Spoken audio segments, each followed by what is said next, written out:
going to show you guys how I made the bead detail on my carcasses. This is the little added detail that I'm adding to my kitchen frames to make them my own. You could either choose to add this to your cabinets or just leave the opening square. I used a bead router bit there. I took my face frame, which is 3/4 of an inch thick by 2.5 inches. I ran it on both edges and I ripped it at the table saw at 5/16 of an inch. That gave me this.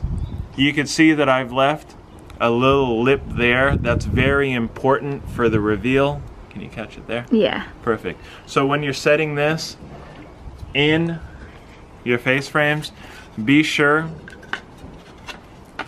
that it's flush to the back, and that'll give you the correct bead. In my next video, I'll go ahead and show you guys in detail how I made the molding for the doors.